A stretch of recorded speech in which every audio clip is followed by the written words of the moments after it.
அப்போ நான் என்னன்னு கேட்டு சொல்கிறேன்ப்பா. ஆ ம் நான் கேட்டு சொல்கிறேன்ப்பா. சரி நான் கேட்டு கால் பண்ணுறேன். ம் கால் பண்ணுறேன். டேய் நேற்று சாயங்காலம் எங்கள் அப்பா பார்க்க வீட்டுக்கு வந்தல. ஆமாம். அப்போ அந்த ரிசல்ட்டை நீ சொல்லி நான் தெரிஞ்சுக்க வேண்டிய அவசியம் இல்லை. என்ன பெருசாக சொல்லிட்டு போகிறாரு, பையன் ரொம்ப ஸ்மார்ட்டாக இருக்கிறான், பையனை பிடிச்சி போச்சு, மாப்பிள்ளை சொல்லி கல்யாணம் எப்போ வச்சுக்கலாம், இந்த ஸ்ரீதரமா என்ன கொடுக்கறதெல்லாம் கேட்டிருப்பாங்க. Tata Sierra 3 mistake colour top variant இதுதான் வேணும்னு சொல்லி கட்டாயமா மற்றெல்லாம் பேசிக்கலாம். ரொம்ப சிம்பிள். நேற்று சாயங்காலத்துலேருந்து எங்கள் அப்பா பர்ஸை காணும். சரியா? வீட்டுக்கு கல்யாண விஷயமா பேச வந்தவன்ட்டு சொல்ற வார்த்தை அதெல்லாம். பர்ஸை காணும், கிச்சனில் பருப்பு கடையிற மத்த காணும். உங்கள் வீட்டில் ஏதாவது ஒன்று தொலைஞ்சுன்னா அன்னைக்கு எவன் வந்துட்டு போனோன்னா அவனை போய் நோண்டுவீங்களா? கெண்ட மீன் பரம்பரை தெரியுமில்ல, ஒரு செதில் மீன் கூட செத்து போயிடும்.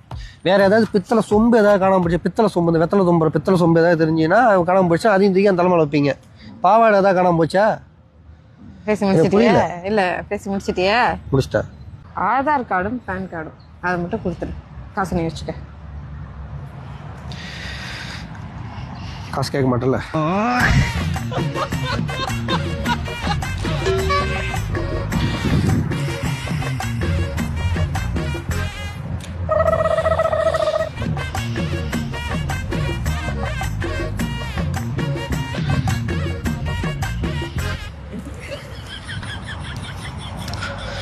அப்பா கார்டு கிடச்சிருச்சுப்பா.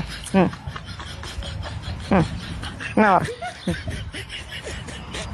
நான் இப்போ எடுத்துகிட்டு வரேன். நாளைக்கு எல்லாம் வந்து ஒரே அமௌண்ட் ஆக போகிறது தானே. நாளைக்கு இப்போ யார் காசு, உன் வீட்டு காசாக இருந்தாலும் என் வீட்டு காசாக இருந்தா கல்யாணத்துக்கு அப்புறம் எல்லாம் எனக்கு கொடுக்க போகிறது தானே. அப்பா கூப்பிடுறாரு, போயிட்டு வர. இந்த டாடா சேரா சொல்லிவிடு. சொல்லிடுறேன், ஃபஸ்ட்டு சொல்லிடுறேன்.